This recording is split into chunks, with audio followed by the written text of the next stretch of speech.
İşte San Pedro'nun merkezi. Tuk-tuk'a binip gideceğiz şimdi. Adres belli değil. Her şey böyle üst üste gidiyor.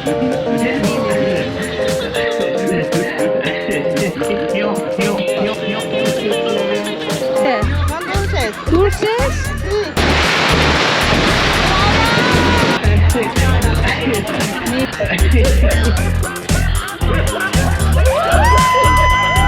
Herkese günaydın. Şu an saat sabah 8. 2 haftadır Guatemala'dayım. San Pedro'da Titlan Gölü'nün yanındayım. Guatemala'nın en büyük göllerinden birisi ve dünyanın en güzel göllerinden birisi. Şu an hostelden arkadaşım Kayla ile çıktık. Kahvaltı yapacağız. Ondan sonra kısa bir tur yapacağız burada. Size biraz şimdi Titlan Gölü'nün manzarasını göstereyim. Çok güzel burası. Burası San Pedro köyü. Titlan Gölü'nün etrafı böyle Mayaların köyleriyle çevrili.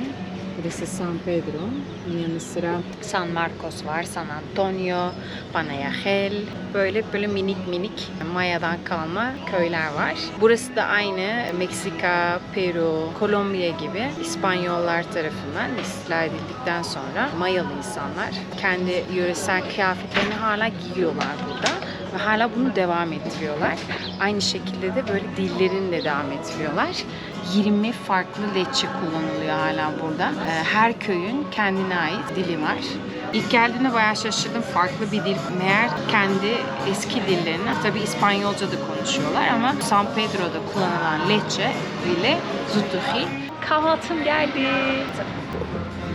Bu, what was the name of this? Guacamole bütün Latin Amerikalı ülkelerde var. Avokadodan yapılmış. Ve arkadaşım Kayla. Kayla is from the United States, Texas. And parents are from Mexico. Where in Mexico? Chihuahua y Durango. Yeah, North. it's a difficult name. North Mexico, yeah. Birlikte gezeceğiz bugün. Başta San Juan'a gideceğiz. Buraya yakın bir kasaba yine. Ondan sonra San Marcos'a geçeceğiz.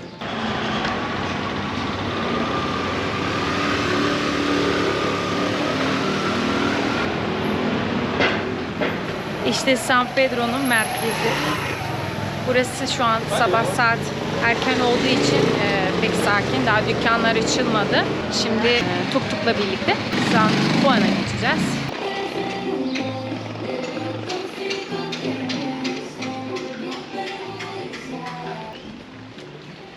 Bakın burada Maya kökenli yerliler çamaşırlarını yıkıyorlar her sabah. Elleriyle.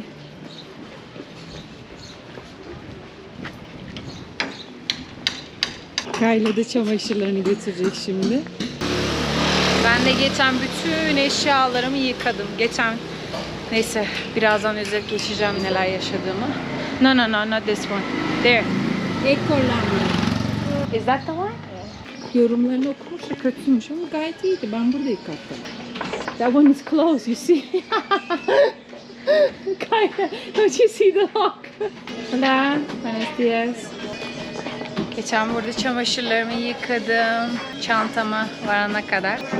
Çünkü sırt çantam çamurun içine düşmüştü ve toz içindeydi. Geçen buraya geldiğimde Cristalinas Otel'de kaldım. 5 gün, bir haftaya kadar özel odada kaldım ve harikaydı. Hastaydım çünkü çok kötü hastalandım. Orada bir güzel dinlenmiş. Tam şurası. İşte bir hafta kaldım. Otel. Kendime ait özel odam vardı. Çok güzel bir yer. Manzarası falan. Buradan da çayımı alıyordum ama burada çok normal çay olarak hibiskus çayını satıyorlar. Çok sağlıklı bir çay. Hastalığımda bana bayağı iyi geldi. Tuk-tuk'a binip gideceğiz şimdi. Sadece 10 quetzal. Yani 2-3 euro falan mı ediyor? Böyle bir şey. Ay! Hindistan'daki gibi. Aquí esperame, ahorita vengo. I'm ready.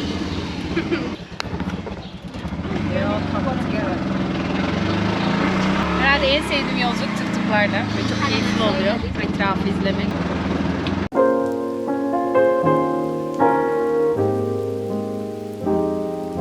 Kayla, where are we going? San Juan, but no. What was the place of the view? It has a weird name, but it's a mirador. You go up there. Mirador. And it starts start with the K-U-Q. Neyse manzaralı olan bir yere gideceğiz. Si tú quieres ir en el mirador de San Pedro, en las faldas del volcán. Ve geldik. Şimdi manzara olan bölüme gideceğiz. 20 Quetzal'miş girişi. Orada birkaç fotoğraf çekiliriz. Sonra devam edeceğiz. İlk gelen biziz. Sabah erkenden çıktık yola. Bu arada buranın parası çok tuhaf. Demin 10 lira diye 100 lira vermişim. Bakın bu gördüğünüz 100 Quetzal. Peki ben neden şaşırıyorum sürekli? Bir ben değilim öyle olan. Bakın burada 10 yazdığı için bunu ilk görüp bunu veriyorum. Kadın sonra bana bayağı bir parayla geri geldi dedi. Ben 10 lira vermedim mi dedim. Dedi yok dedi. Sen karışıyor böyle kafası. Es el cerro del Rostro Maya. Rostro de Maya? Sí, sí, ¿Qué venga, es venga. rostro? Le voy a- Do you know le voy a- what's rostro is? Rostro means face. Ah, sí, ¿dónde? sí. Tú puedes acostarse viendo para arriba y cabal sale como la silueta. Ah, sí, ya. Sí, sí, sí. Bakın orada burnu, Y esos son los gözü. senos. Ajá, exacto. So that's the face and those are the boobs right there. Sí. Sí, sí. Aa, bakın. Bayağı silüeti doğru. Le voy a dar Sonra. una muestra. ¿Ya? Ya, Yo también. mira, mira. Ah, sí. Es increíble. ¿Está bien? Sí, está bien. Levante un poquito la barbilla. Exactamente. Manzarasına bakın. Harika. Atitlan Gölü. Dünyanın en güzel göllerinden birisi. Muhteşem. They said they barely opened it for Semana Santa. It's brand new, this mirador. Oh really? Semana Santa'da açılmış yani Paskalya haftasında burayı açmışlar. Çok yeni. Biz de ilk kez geldik buraya. Oh, I like it. Wow. Let's go to the free point.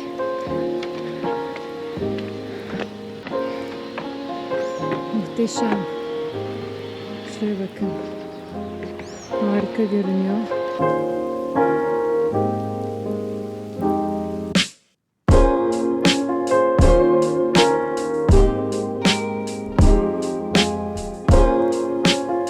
Burada da aynı Kolombiya'daki gibi kahve yapılıyormuş. Burası da kahve ülkesi.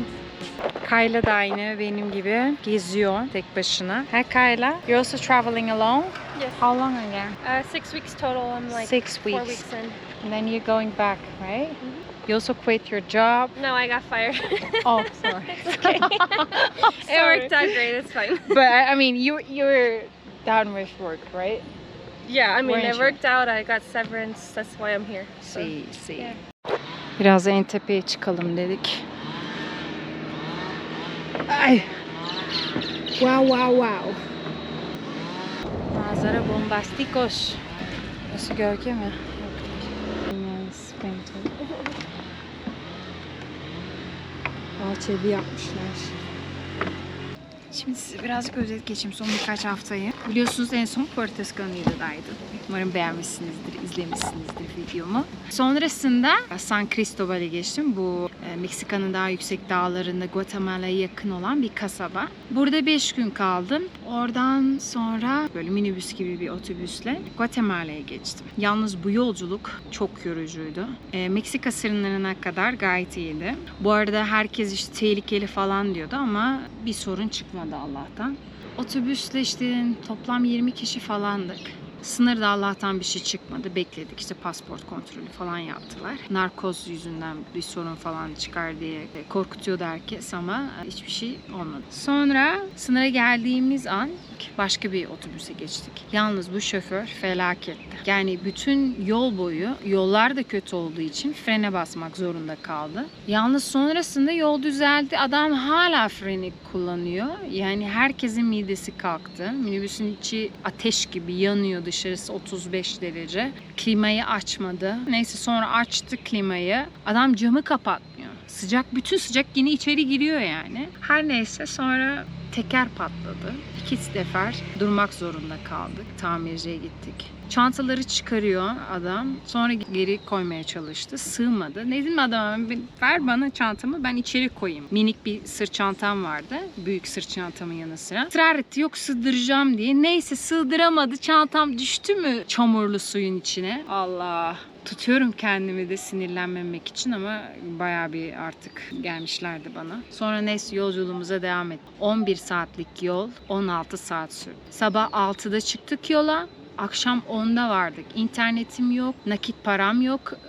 Guatemala sadece Meksikan param var. O saat geç varacağımızı da tahmin edemedim. Yoksa ayarlamayı düşünüyordum erkenden. Allah'tan herkes aynı hostele gidiyormuş. Yalnız bizi yanlış hostele bıraktı adam. Meğer gideceğimiz hostelin İspanyolca ve İngilizce aynı adında. Neyse 2'ye bölündü grup. Biri oraya gitti, biri öteki tarafa gitti. Ondan sonra hostele vardık. 9 kişilik bir oda, bir banyoyu paylaşıyorduk yani felakette. Sonra neyse mecbur kaldım. Zaten başka bir hostel yok doğru dürüst. Sonra o hostelde de o akşam ya da bir önceki akşam sokakta yaşayan bir adam içeri girmeye çalışmış ve boş olan bir yatakta yatmış. Sonra polis zoruyla çıkarmışlar. Ama bizim kaldığımız odada.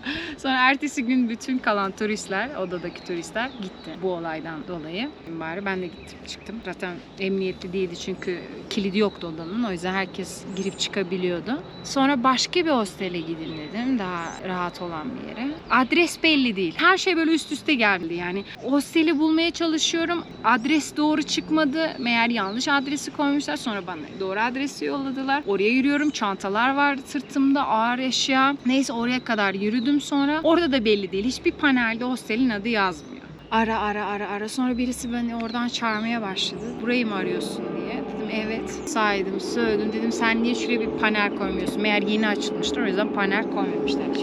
Yani bir yazı yani. Hostelin adını yaz bir yere değil mi? 2 saat ara. Sonra benim gibi 2 tane Kanadalı kız da orada aynı durumdan müzdarip. Neyse.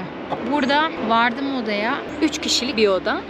Ve kendimize ait bir banyo. Dedim süper bayağı artık bir güzel dinlenebilirim diye düşündüm. Akşamında uyuyacağımız sırada bangır bangır her taraftan müzik sesi. Bir yanda reggaeton, bir yanda tekno, elektronik, işte geleneksel Guatemalan müziği falan filan böyle beynimiz şişti yani. Kulaklıkla artık uyuyabildim. Burada birkaç gün kaldım, onlarla vakit geçirdim. Sonra yeni gönüllü işime başladım. Yine Atitlan Gölü'nün yanında cennet gibi bir yer. Bu bir adama ait ekonomik bir lodge. Gönüllü çalışanlarla birlikte orada yeni kulübeler yapıyor. Tahtadan, Japon tekniğinde yapıyor bu küçük küçük kulübeleri.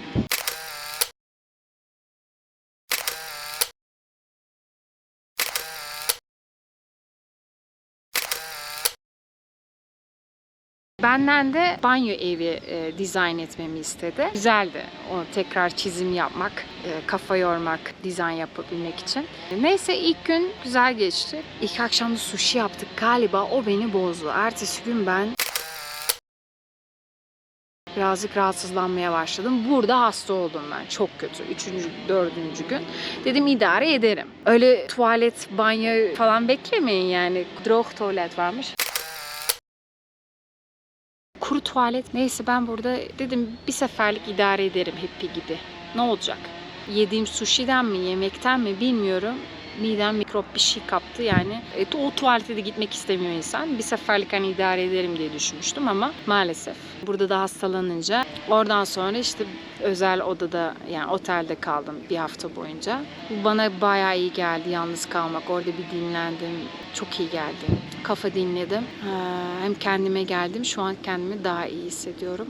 Oradan da işte hostele geçtim. Yani başıma bunlar geldi. Anlatmak istedim kısaca. Aslında gönüllü işimi çekmeyi planlıyordum ama maalesef olmadı. Buradaki Guatemala'daki para birimin adı Quetzal. Quetzal de bir kuş türünün adı. Bu gördüğünüz Guatemala'nın kuşu. Adı da Quetzal. Kağıt paraların üzerinde de resmini görebilirsiniz.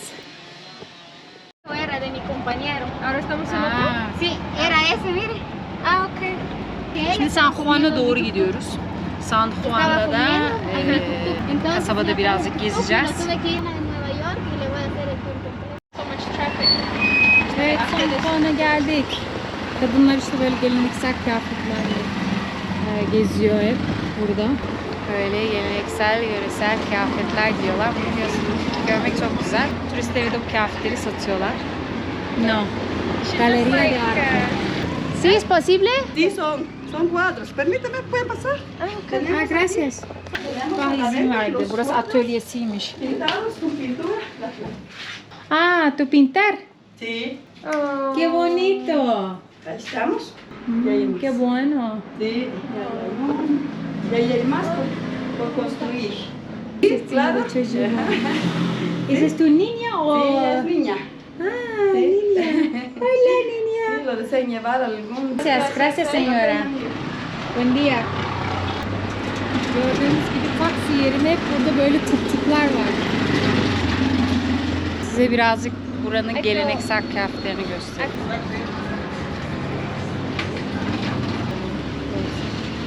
Görüyor musunuz? Şöyle örgülü. Bunlar hep el emeği. Kendileri yapıyor, kendileri işliyor bunları. Bakın böyle bluzları yine elleriyle yapıyorlar. Çok güzel. Herkes 550 quetzal yani el emeğine göre gayet ucuz bence. US. Okay. 80 dolarmış bu. Ha, 80 dolar yani euroda kaç ediyor? 60 euro falan mı ediyor öyle bir şey? Gayet ucuz çünkü bunların gördüğünüz işlemeler hep el emeği. Gracias, muchas gracias.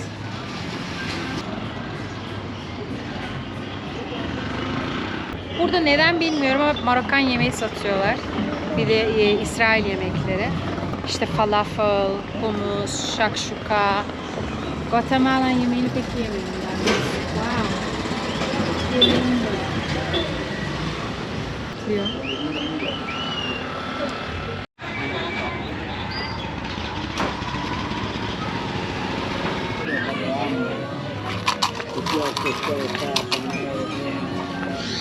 Her yerde meyve görebilirsiniz Latin Amerika'da. Ve yine el emeği, çantalar, böyle işlemeler, cüzdanlar.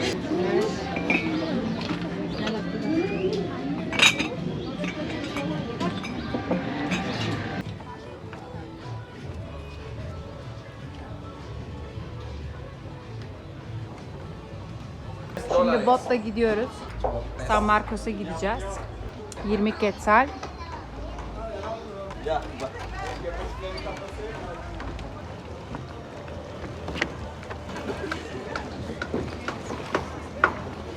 ¿Ya vio?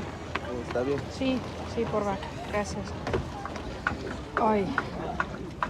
Me encantan tus blusas hermosas girasoles. Que me encantan tus Eskiden abisine bakın. Günlük giyiniyorlar bunları. Harika.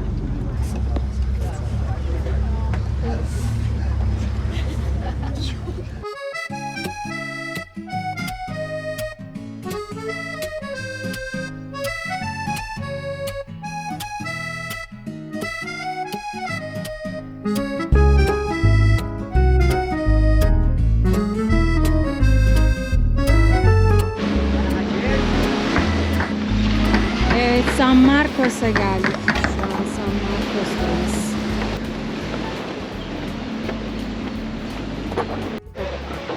Bakın burada da Türkiye'deki gibi sokak köpekleri yaşıyor.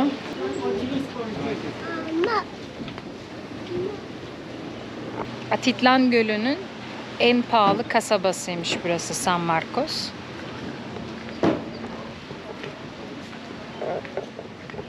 Hadi bakalım gidelim. Vamos. Vamos chicos.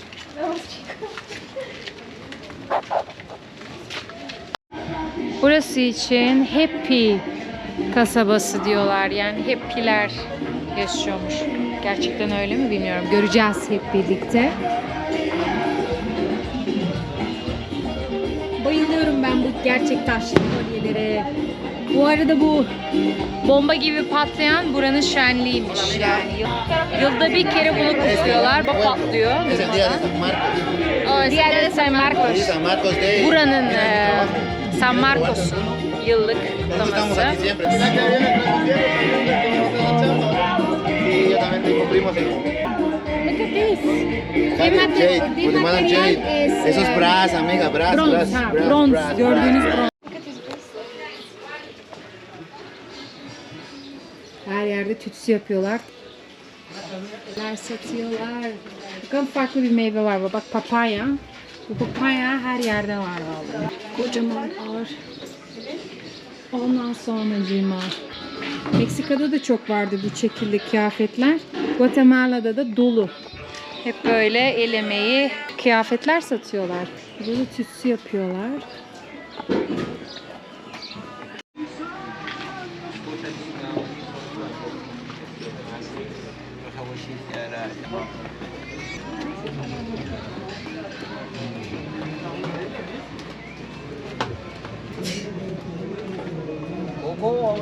Kolombiya'da da çok var böyle boncuklardan küpeler, kolyeler. Ay bayılıyorum bu küpelere. İkinci el kıyafetler. Evet, biraz hep bir yerini andırıyor evet burası.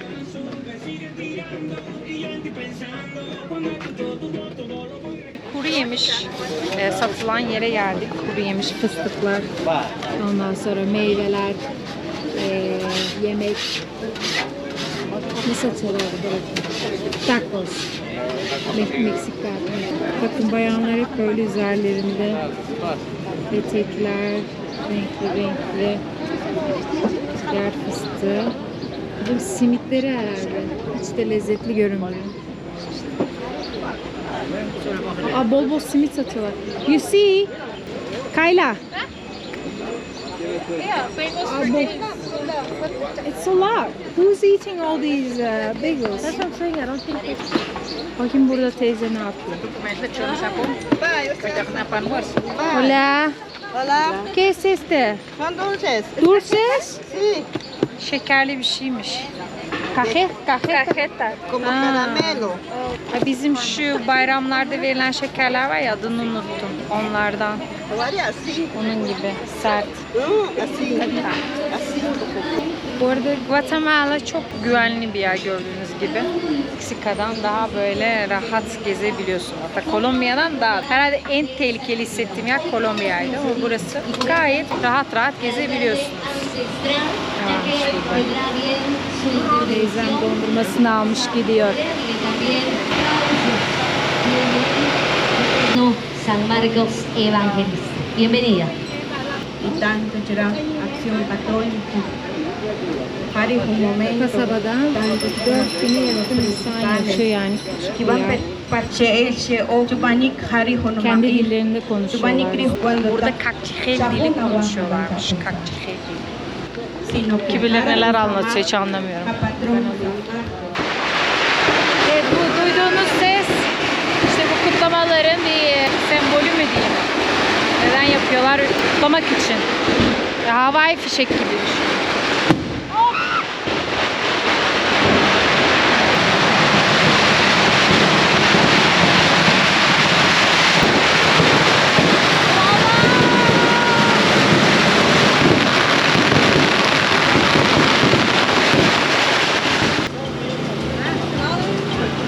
Vamos a brindar esos aplausos, por favor. Están esos aplausos. Bu neydi ya? Bayağı yani yeni yıl kutlamış gibi oldu. Hemos rendido. Burada da yemek yapıyorlar. Neydi acaba? Çorba. Bizim haşlama gibi vallahi. ¿Qué sopa es este? Caldo de res. Caldo de res. Y este es tamales, ¿sí? Yemek yiyor. Yerli halk. Vallahi bizim haşlamaya benziyor. Zaten bir Kolombiya'da da vardı. Tam yani annemin yaptığı haşlama gibiydi. Yani anneminki gibi olmasa da aynı tadı andırdı yani. Patates, havuç, et suyu işte içini zaten pişiyor. Ondan sonra soğan, maydanoz bunlarla birlikte böyle bir çorba. Bitti mi? Evet, çarşıdan çıktık şimdi. Sahil gibi görünüyor ama göle doğru yürüyoruz şimdi. İnsanlar da buraya gelip yüzüyormuş. Bakalım kimler var.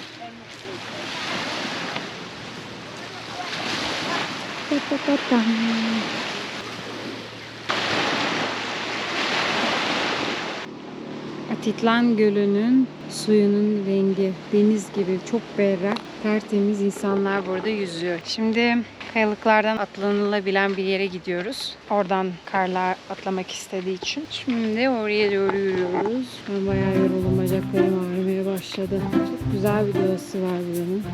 San Marco'dayız hala. Buradan sonra geri döneceğiz. İnsanlar buradan atlıyor. Denizin atlaması.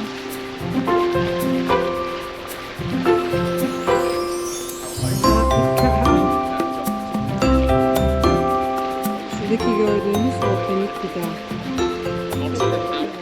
Etrafı böyle volkan dağlarıyla çevrili.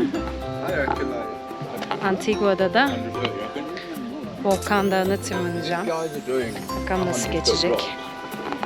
And Carla, are you gonna jump? Ay! Hadi bir atladı. Yeah, I think I will. Oh my god. Ben tabii ki de atlamayacağım. O kadar cesaretim yok. I will.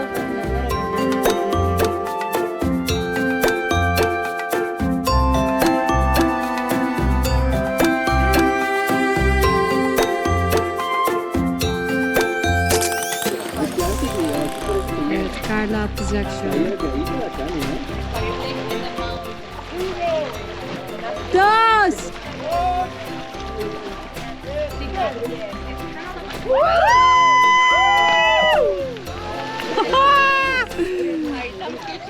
Atladı valla. Bravo! Bu kadar şey yapıyorum ama buna cesaret edemiyorum maalesef. Belki sonra. Sí, vamos. El primero y después este, tranquilo. Gölün berraklığına bak. Çok berrak, çok güzel. Tertemiz. Sí. Arkamda doluştular. La que ahí es cuando la mío cae.